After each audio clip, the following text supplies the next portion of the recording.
Welcome back to MTTP online classes. I, Anand Misra, welcome you again with this hope that you all are well. MTTP family wishes your good health and prosperous future. Dear students, now it's time to call out the name of the students who had completed my previous homework, that was active voice to passive voice, before stipulated time, and send me on my WhatsApp 9006714833.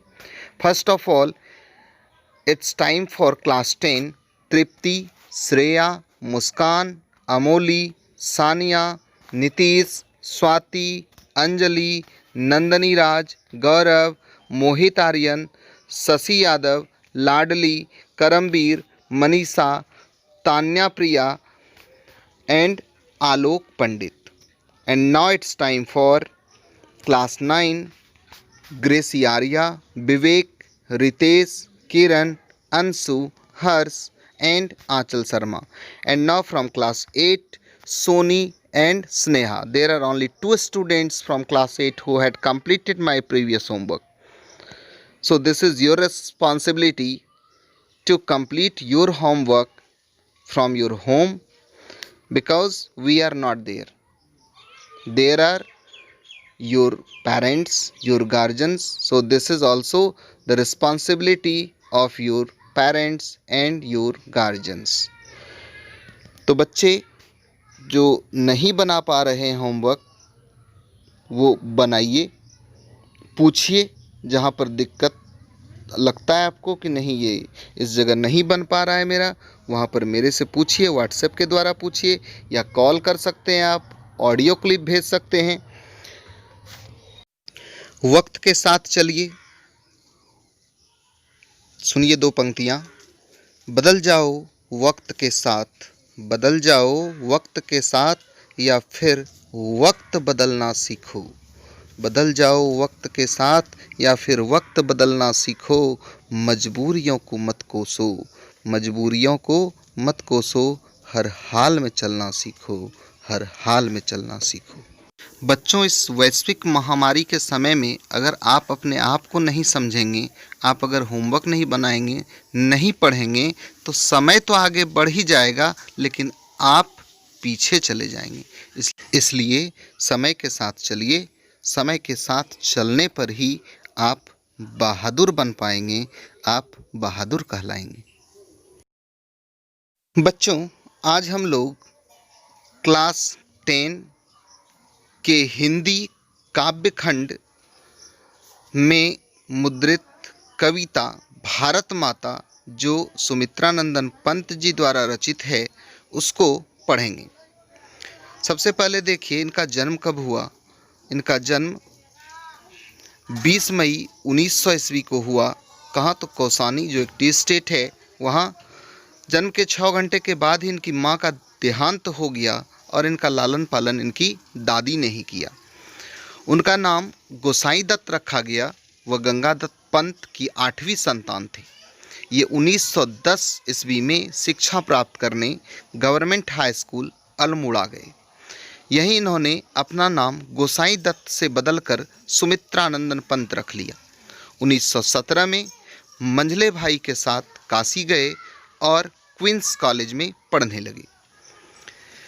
वहाँ से high school परीक्षा उत्तीर्ण कर more college में पढ़ने के लिए इलाहाबाद चले गए। और उसी समय, चूँकि गांधी जी का आंदोलन चल रहा था उस समय, तो 1921 ईस्वी में असहयोग आंदोलन के दौरान महात्मा गांधी के भारतीयों से अंग्रेजी विद्यालयों, महाविद्यालयों, न्यायालयों एवं अन्य सरकारी कार्यालयों का बहिष्कार करने के आह्वान पर उन्होंने महाविद्यालय छोड़ दिया और घर पर ही हिंदी, संस्कृत, बांग्ला और अंग्रेजी भाषा साहित्य का अध्ययन करने लगे। इलाहाबाद में ही उनकी काव्य चेतना का विकास हुआ। कुछ वर्षों के बाद उन्हें घोर आर्थिक संकट का सामना करना पड़ा। कर्ज से जूझते हुए पिता का निधन हो गया। कर्ज चुकाने के लिए जमीन और घर भी बेचना पड़ा। इन्हीं परिस्थितियों में वह मार्क्सवाद की ओर उन्मुख हो गए, मार्क्सवादी सिद्धांत पर चलने लगे। 1931 में कुंवर सुरेश सिंह के साथ काला कांकर, प्रतापगढ़ चले गए और अनेक वर्षों तक वहीं रहे। महात्मा गांधी के सानिध्य में उन्हें आत्मा के प्रकाश का अनुभव हुआ। महात्मा गांधी के साथ इन्होंने काम किया था। 1937 में प्रगतिशील मासिक पत्रिका रूपाब का संपादन किया। इनके ऊपर श्री अरविंद का भी काफ़ी गहरा प्रभाव पड़ा है। श्री अरविंद आश्रम की यात्रा से आध्यात्मिक चेतना का विकास हुआ। 1950 से लेकर 1957 तक आकाशवाणी में परामर्शदाता रहे। 1958 में युगवाणी से वीणा काव्य संग्रहों की प्रतिनिधि कविताओं का संकलन चिदंबरा यह प्रकाशित हुआ, जिस पर 1968 ईस्वी में उन्हें भारतीय ज्ञानपीठ पुरस्कार प्राप्त हुआ। 1960 में कला और बूढ़ा चांद काव्य संग्रह के लिए साहित्य अकादमी पुरस्कार प्राप्त हुआ। 1961 में पद्म भूषण की उपाधि से विभूषित किए गए। 1964 में विशाल महाकाव्य लोकायतन, जो इनकी अंतिम कृति थी, इसका प्रकाशन हुआ। कालांतर में उनके अनेक काव्य संग्रह प्रकाशित हुए। वह जीवन पर्यंत हमेशा बिल्कुल जुड़े रहे लेखनी से। तो चलिए बच्चों, अब हम लोग चलते हैं जो आपके किताब में यानी बिहार बोर्ड के हिंदी की गोधली भाग 2 में जो इनके बारे में दिया गया, एक बार उस पर नज़र डालते हुए फिर हम लोग आगे चलेंगे इस कविता पर। कविता के भाव सौंदर्य को, अर्थबोध को देखते हुए, उसके सारांश को लेते हुए फिर हम लोग प्रश्नोत्तरी पर चलेंगे। बच्चों, सुमित्रानंदन पंत को प्रकृति का सुकुमार कवि कहा जाता है। ये छायावाद के 4 आधार स्तंभों में से एक हैं। अब ये छायावाद क्या है?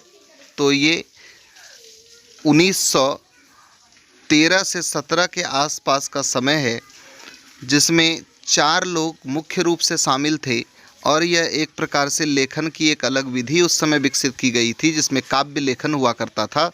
इसमें थे पंत जी, उसके बाद प्रसाद जी। प्रसाद कौन? तो जयशंकर प्रसाद। निराला जी। निराला जी कौन? सूर्यकांत त्रिपाठी निराला। और वर्मा जी। वर्मा जी कौन? तो महादेवी वर्मा। तो पंत, प्रसाद, निराला, वर्मा याद रखेंगे। ये हैं 4 आधार स्तंभ छायावाद के। तो छायावाद का भी इन्होंने अच्छे ढंग से छायावाद को निभाया। हालांकि इनकी जो काव्य रचना है उसमें श्री अरविंद का और मार्क्सवाद का काफ़ी प्रभाव दिखता है। चलिए, अब एक और प्रश्न आएगा आपका कि प्रस्तुत कविता भारत माता कहाँ से ली गई है। देखिए, यह लिया कहाँ से गया? तो सुमित्रानंदन पंत जी की ही रचना थी, जिसका नाम था ग्राम्या, और उसी ग्राम्या से यह कविता यहाँ पर ली गई है। ग्राम्या में यह संकलित है, उसी से यह कविता ली गई है। यह कविता आधुनिक हिंदी के उत्कृष्ट प्रगीतों में शामिल की जाती है। अतीत के गरिमागान द्वारा अब तक भारत का ऐसा चित्र खींचा गया था जो ऐतिहासिक चाहे जितना रहा हो, वर्तमान को देखते हुए वास्तविक प्रतीत नहीं होता था। यह कविता 1940 ईस्वी में मुद्रित हुई थी, छपी थी 1940 ईस्वी में। तो 1940 का मतलब है कि उस समय का जो भारत था वह गुलाम भारत था, लेकिन ऐसा गुलाम भारत था जिसमें लोगों को यह उम्मीद थी कि काफ़ी जल्द हमें आज़ादी मिलने वाली है। यानी आज़ादी की सौंधी सौंधी खुशबू लोगों को पहले से ही आने लगी थी। भले ही 1947 में भारत आज़ाद हुआ हो, लेकिन इसकी खुशबू लोगों को पहले से आने लगी थी। चलिए बच्चों, अब चलते हैं कविता पर। कविता का शीर्षक है भारत माता, या कहीं कहीं पर इसे भारत माता ग्रामवासिनी के रूप में भी देखा गया है। सबसे पहली पंक्ति नज़र डालिए, भारत माता ग्रामवासिनी। बिल्कुल एकदम सही और एकदम शुद्ध शब्दों के साथ, काफ़ी सरल शब्दों के साथ सुमित्रानंदन पंत जी चले हैं कि भारत माता ग्रामवासिनी, यानी भारत माता जो है वह गाँवों में निवास करती है। अगली पंक्ति में है, खेतों में फैला है श्यामल धूल भरा मैला सा आंचल, गंगा यमुना में आंसू जल, मिट्टी की प्रतिमा उदासनी। चूँकि भारत माता गांव में निवास करती है और गांव में चारों ओर खेत खलियान होने के कारण मिट्टी श्यामल नज़र आती है और जो उनका हरा भरा आंचल होता है वह मैला हो गया है। यहाँ कहने का तात्पर्य है भारत की गरीबी और भारत के लोगों को जो अभाव है उसके कारण कवि ने यहाँ कहा है कि धूल भरा मैला सा आंचल, गंगा यमुना का पवित्र जल ऐसा जान पड़ रहा है जैसे उसमें आंसू बह रहे हों, क्योंकि यह भारत के लोगों की दुर्दशा को यहाँ पर दर्शाता है। मिट्टी की प्रतिमा उदासनी, और ऐसा लग रहा है जैसे अभावग्रस्त होने के कारण यह मिट्टी की जो प्रतिमा भारत माता की बनी हुई है वह बिल्कुल उदास, मौन, मूक जान पड़ती है।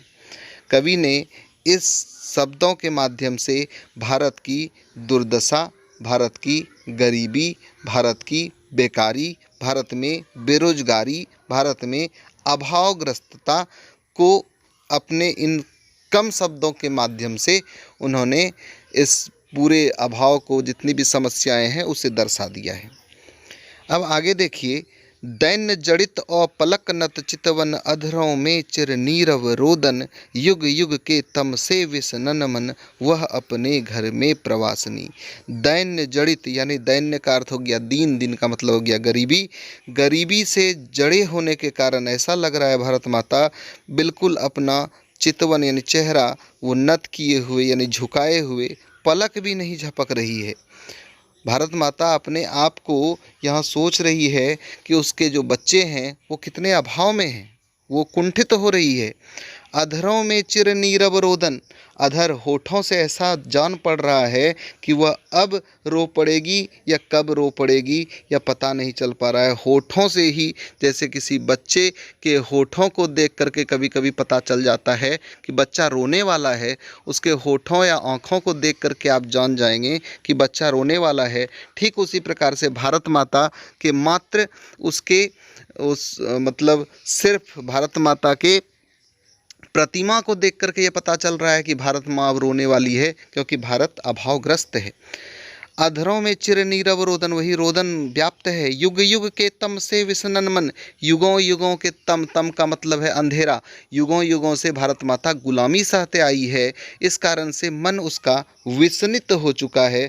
मतलब मन ही मन लग रहा है कि वह अब बहुत दिन हो गए, शायद वह इस गुलामी से निकल पाए या ना निकल पाए। इस कारण से वह व्यथित हो गई है, दुखित हो गई है। हालात यह है कि यहाँ का सब कुछ उसका होकर के भी वह गुलाम है, और ऐसा लग रहा है सब कुछ अपना है, अपने घर में भी प्रवासनी बनी हुई है। प्रवासनी इसलिए बनी हुई है कि घर, देश उसका है और उस पर दूसरे लोग आकर के राज कर रहे हैं और अपने ही लोगों को वो निकाल रहे हैं, भारतीयों को ही निकाल रहे हैं। भारत हमारा था और हमारे लोगों को ही अंग्रेज़ों या अन्य अत्याचारियों के द्वारा भारत में काफ़ी ज़्यादा दुख पहुंचाया जा रहा था। इस बात का दुख यहाँ पर कवि ने अपने शब्दों के माध्यम से जताया है।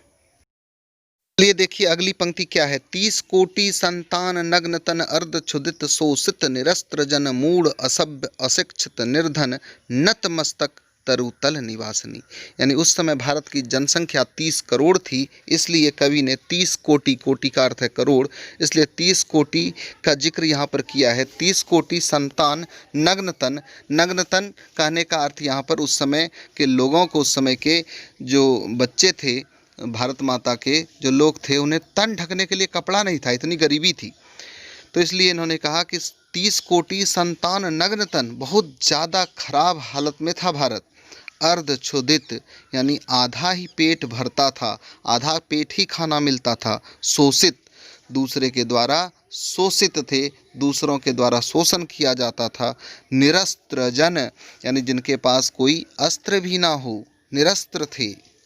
मूढ़, मूर्ख थे, असभ्य थे, अशिक्षित थे, और इस कारण से निर्धनता तो आएगी ही, निर्धन भी थे। इस तरह की परिस्थितियों के कारण ही भारत माता जो तरु के तल में यानी वृक्ष के तल में निवास करने वाली है, वह अपना सिर झुकाए हुई है, वह लज्जावश अपने सिर को झुकाए हुई है, क्योंकि एक माँ अपने सामने कभी भी अपने बच्चों की दुर्दशा को नहीं देख सकती है।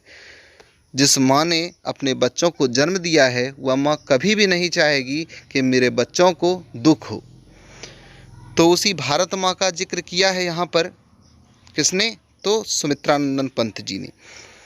अब अगली पंक्ति में देखिए, स्वर्ण सस्य पर पद तल लुंठित, धरती सा सहिष्णु मन कुंठित, क्रंदन कंपित अधर मौन स्मित, राहु ग्रसित शरदिंदु हासिनी।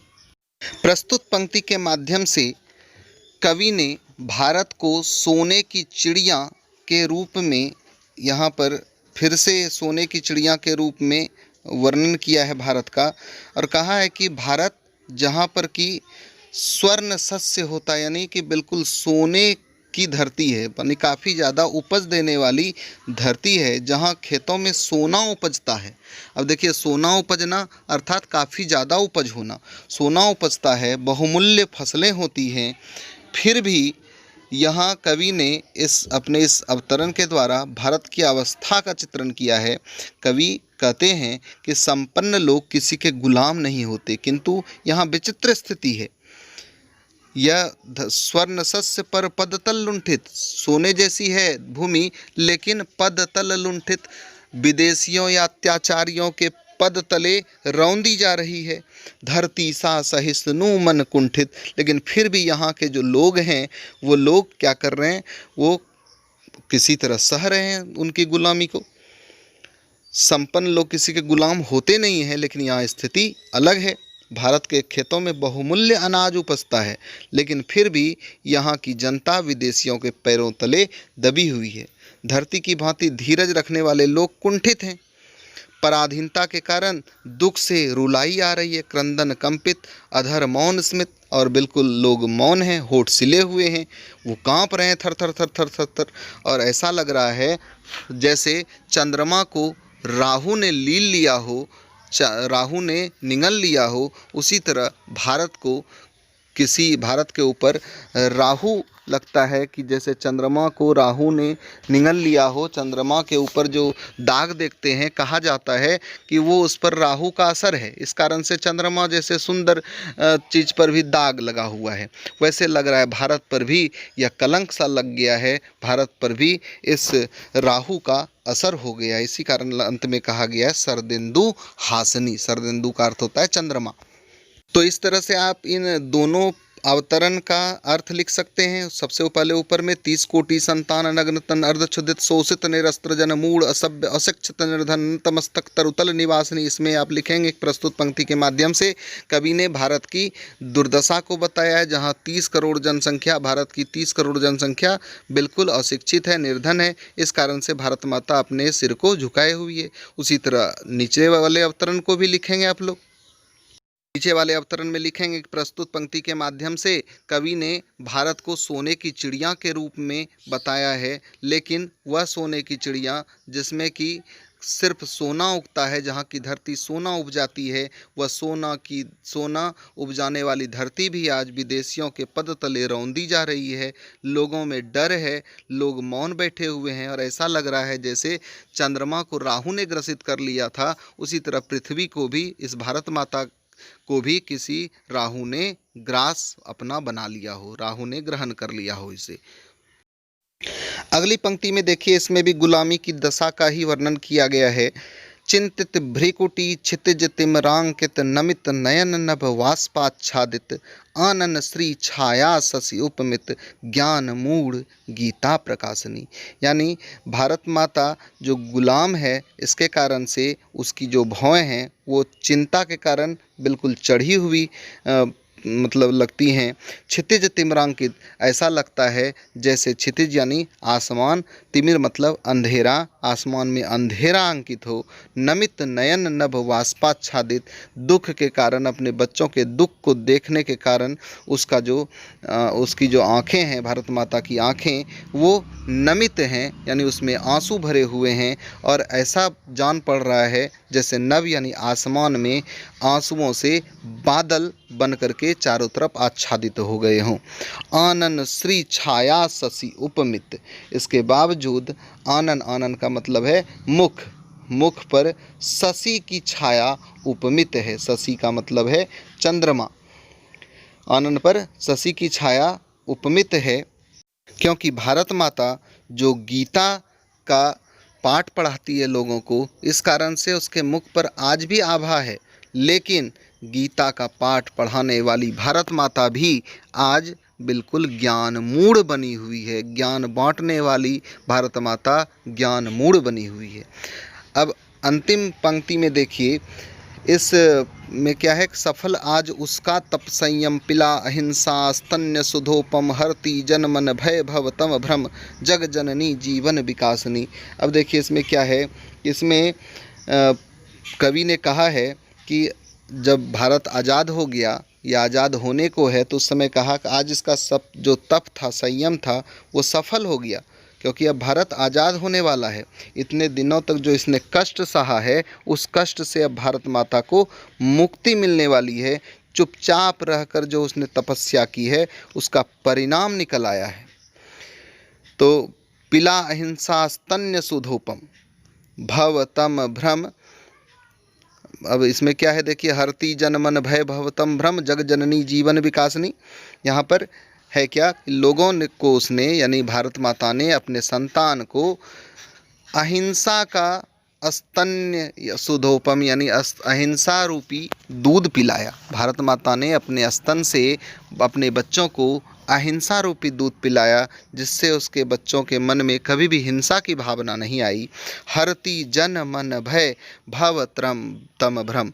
लोगों के जन मतलब लोग के मन से भय, भव तम भ्रम, यानी उसने क्या किया है, लोगों के मन से भय, उसके बाद अंधकार और भ्रम को दूर किया है। इससे लोगों में अब डर का भाव नहीं है। हे जग जननी, जग को जन्म देने वाली, आप जीवन विकासनी हैं। अंत में कवि ने भारत माता को जीवन विकासनी से उपमानित किया है। कवि का मानना है कि भारत ने ही संसार को वेदों के माध्यम से ज्ञान दिया है और इस प्रकार जीवन जग को जगमग किया है, अर्थात जीने की कला सिखाई है। इसी कारणवश कवि ने भारत माता को जीवन विकासनी कहकर पुकारा है। यहाँ पर कवि ने उस समय जब भारत आज़ाद नहीं हुआ था तो दो दल थे भारत में, एक नरम दल और एक गरम दल। तो जो नरम दल थे, जो अहिंसा के साथ चलते थे, गांधी जी के साथ चलने वाले थे, उन लोगों की ही चर्चा की है। आप लोग ये ना सोचेंगे कि जो भारत को आज़ादी मिली वो सिर्फ नरम दल के द्वारा ही मिली या गरम दल का जिक्र क्यों नहीं किया।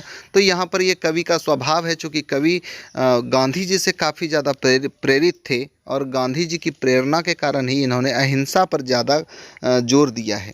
उस समय के लोगों का भी लोगों की भी शाबाशी है, जिन्होंने मुश्किलों का सामना किया और मुश्किलों का सामना करते हुए आज़ादी पाई। ऐसे लोगों के लिए चलिए दो पंक्तियां सुनाते हैं। मुश्किलें दिलों के इरादों को आजमाएंगी, मुश्किलें दिलों के इरादों को आजमाएंगी, आँखों के पर्दे को निगाहों से हटाएंगी। मुश्किलें दिलों के इरादों को आजमाएंगी, आँखों के पर्दे को निगाहों से हटाएंगी। गिरकर भी हमको संभलना होगा, गिरकर भी हमको संभलना होगा, क्योंकि ये ठोकरें ही हमें चलना सिखलाएंगी, ये ठोकरें ही हमें चलना सिखलाएंगी। आप लोग सोच रहे होंगे कि आज सर ज़्यादा शायरी मार रहे हैं। शायरी नहीं है, मोटिवेशन है। थोड़ा बीच बीच में मनोरंजन लेते रहिए, मनोरंजन के साथ पढ़िए, मज़ा आएगा। तो चलिए अब हम लोग चलते हैं इसके प्रश्नोत्तरी पर, है ना। प्रश्नोत्तरी देखिए, आप लोग जो लिखते हैं, अब खास करके 10th के स्टूडेंट, 9-10 के स्टूडेंट्स, आप लोग खुद लिखिए। खुद लिख करके उसके बाद आपको लगेगा कहीं कहीं पर कुछ गलतियां हैं, तो जब ऑफलाइन क्लास होगा उसमें एक बार चेक कर लेंगे। हम बोलते जाते हैं और आप लोग उसको आगे सुनते हुए लिखते जाइए वर्ड बाय वर्ड, या एक बार सुन लीजिए उसके बाद लिखिए अपनी भाषा में। और इससे भी अगर नहीं होगा तब लास्ट में कोचिंग जब खुलेगा तो उस समय नोट्स ले लीजिएगा, तब फ़ोटो स्टेट करवाना होगा। आपकी मर्जी है, आप जैसे करना चाहें। फ़ोटो स्टेट लेना चाहते हैं या अपनी लेखनी को ज़्यादा प्रबल बनाना चाहते हैं।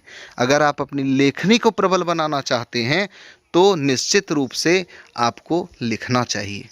आप अपने से लिखिए, हिंट्स तो दे ही रहे हैं हम, हिंट्स देते चले जाएंगे एक तरफ से, कुछ कुछ उसमें अपना मिलाइए और उसके बाद लिखिए, ठीक। ठीक है, तो अब प्रश्नोत्तरी पर चलते हैं। प्रश्नोत्तरी में कुछ ज़्यादा प्रश्न है नहीं, इसमें 7-8 प्रश्न हैं। तो और 7-8 मिनट का क्लास, 5 मिनट रखिए और 5 से 7 मिनट में हम लोग निपट जाएंगे। चलिए बच्चों, अब चलते हैं इसके प्रश्नोत्तरी पर। सबसे पहला प्रश्न है, कविता के प्रथम अनुच्छेद में कवि भारत माता का कैसा चित्र प्रस्तुत करता है? तो देखिए इसमें क्या लिखेंगे कि प्रथम अनुच्छेद में प्रकृति के सुकुमार कवि सुमित्रानंदन पंत जी ने भारत माता का काफ़ी सजीव स्वरूप चित्रित किया है। कवि के अनुसार गांव में बसने वाली भारत माता आज धूल धूसरित है। अभावग्रस्त होने के कारण वह उदासीन बनी हुई है। उसका आंचल मैला प्रतीत हो रहा है। मैला प्रतीत होने का मुख्य कारण उसकी अभावग्रस्तता है। अभावग्रस्त होने के कारण ही गंगा यमुना, जो काफ़ी निर्मल और पावन नदी है, वह भी दूषित जान पड़ती है। इसी कारणवश मिट्टी की बनी हुई प्रतिमा आज बिल्कुल उदास लग रही है। अब देखिए दूसरे प्रश्न में क्या है, भारत माता अपने ही घर में प्रवासिनी क्यों बनी हुई है? तो देखिए इसमें क्या लिखेंगे आप लोग, भारत माता अपने ही घर में प्रवासिनी बनी हुई है क्योंकि युगों युगों से गुलामी की बेड़ियों में जकड़े रहने के कारण उसे लगता है कि अब वह मुक्त नहीं हो पाएगी। अभाव और गरीबी के कारण उसका चित्र विकृत हो गया है। अधरों पर मुस्कान नहीं झलकती है। अतः इसी कारणवश वह अपने आप को प्रवासिनी समझ रही है क्योंकि वह विदेशियों के अत्याचार के कारण विदेशियों की गुलामी कर रही है। तीसरे प्रश्न पे आ जाइए। कविता में कवि भारतवासियों का कैसा चित्र खींचता है? तो देखिए इसमें क्या लिखेंगे, प्रस्तुत कविता भारत माता, इन्वर्टेड कोमा बंद कर दीजिए, डबल इन्वर्टेड कोमा में, भारत माता में कवि ने भारतवासियों का दीनहीन चित्र प्रस्तुत किया है। उदासी, दीनता का सजीव चित्रण करते हुए कवि ने भारत माता, जो सोने की चिड़िया कहलाती थी, उसके संतानों को आज भूखा और अर्धनग्न बताया है। सामंतवादियों के द्वारा शोषित होने के कारण भारतवासियों में अशिक्षा, निर्धनता आदि व्याप्त है।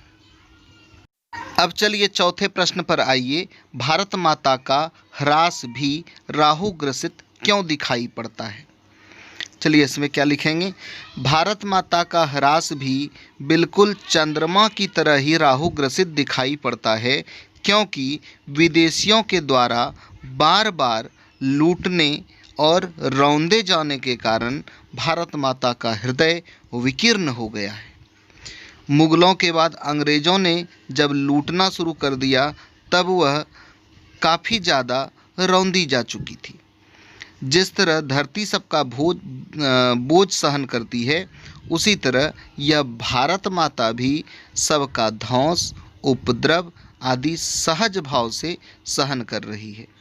अतः इसी कारणवश कवि ने यहाँ भारत माता का ह्रास भी राहु ग्रसित बताया है। अब आ जाइए पांचवें प्रश्न पर। कवि भारत माता को गीता प्रकाशनी मानकर भी ज्ञान मूढ़ क्यों कहता है? चलिए इसमें क्या लिखेंगे, प्रस्तुत प्रश्न के माध्यम से कवि ने भारत को विश्व गुरु बताया है। भारत जो अतीत में पूरे विश्व का गुरु था, जो लोगों को अहिंसा का पाठ पढ़ाता था, जो लोगों को गीता का पाठ पढ़ाता था, आज वही भारत माता विदेशियों एवं अत्याचारियों के अत्याचार के कारण हर जगह पर ज्ञानमूढ़ बनी हुई है। वह किसी भी तरह से अपना प्रतिकार नहीं कर पा रही है। अब आ जाइए 6 नंबर पर। कवि की दृष्टि में आज भारत माता का तप संयम क्यों सफल है। देखिए इसमें क्या लिखेंगे, विदेशियों द्वारा बार बार रौंदने के बावजूद भी भारत माता ने काफ़ी सहनशीलतापूर्वक अपने बच्चों को बिल्कुल सहज बनाए रखा। भारत माता के ज्ञान के कारण ही भारत के बच्चों में सहिष्णुता का भाव बना रहा। यह भारत माता के तप का ही परिणाम है कि उसकी संतान आज भी काफ़ी ज़्यादा सहिष्णु बनी हुई है और आज भी वह अहिंसा के मार्ग पर ही चलती है। अब चलिए 7 नंबर में आ जाइए, इसमें व्याख्या करें हैं। तो इसमें सबसे पहले ऊपर में लिख लीजिएगा आप लोग। दो, इसमें कितना क्वेश्चन है टोटल, इसमें 2 क्वेश्चन है। 2 प्रश्नों में ऊपर में क्या लिखाएगा, प्रस्तुत पंक्ति हमारी पाठ्य पुस्तक गोधुली भाग 2 में उपस्थित कविता भारत माता से ली गई है, जिसके रचनाकार प्रकृति के सुकुमार कवि कहे जाने वाले सुमित्रानंदन पंत जी हैं। ठीक है, इतना लिखने के बाद अब इसके बाद लिखिएगा आप लोग कि प्रस्तुत पंक्ति के माध्यम से कवि ने कहना चाहा है कि फसलों से परिपूर्ण रहने वाली यह धरती आज विदेशियों से रौंदी जा रही है। वस्तुतः यहाँ कवि ने अंग्रेज़ों द्वारा भारतवासियों पर किए जाने वाले अत्याचार का सजीव वर्णन किया है। अब आइए ख नंबर में इसी पर। तो ख नंबर का प्रश्न क्या है, चिंतित भ्रिकुटी क्षितिज तिम्रांकित नमित नयन नभ वाष्पाच्छादित। इसमें भी ऊपर में वही लिखना है कि प्रस्तुत पंक्ति हमारी पाठ्य पुस्तक गोधुली भाग 2, ये वो ऊपर वाला सेम टू सेम लिख देना है। उसके बाद इसमें लिखेंगे कि प्रस्तुत पंक्ति के माध्यम से, पैराग्राफ चेंज करके लिखना है, प्रस्तुत पंक्ति के माध्यम से कवि ने भारत माता के रूप का चित्रण किया है। पराधीन भारत की स्थिति अत्यंत दयनीय है। अज्ञानता, फुल स्टॉप दे करके लिखना है आगे, अज्ञानता अशिक्षा कोमा दीजिएगा इसमें, अज्ञानता कोमा अशिक्षा कोमा आदि के कारण भारतवासी त्रस्त हैं। चंद्रमा से उपमा दी जाने वाली यह धरती आज शोषण, कुसंस्कार, अत्याचार इत्यादि से धूमिल हो गई है। चिंता की रेखाओं से घिरा हुआ जनजीवन अज्ञान के अंधकार में इधर उधर भटक रहा है।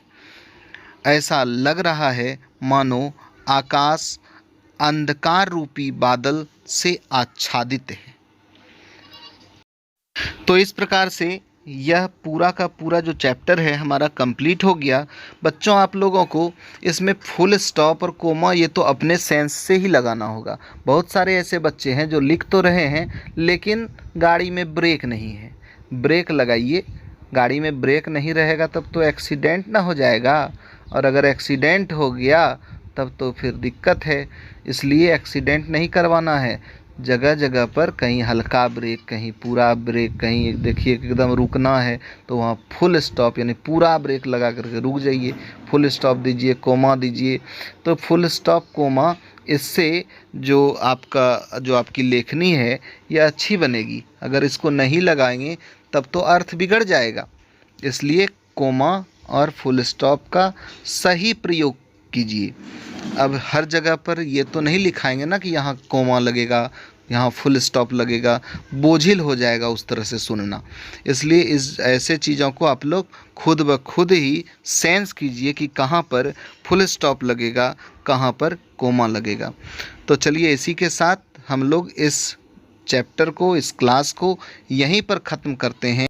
यह क्लास आपको कैसा लगा कमेंट कीजिए, लाइक कीजिए और ज़्यादा से ज़्यादा लोगों को शेयर कीजिए ताकि जल्द से जल्द हम लोग 1000 सब्सक्राइबर को टच कर पाएँ और लाइव क्लास लेकर के आपके सामने आएँ।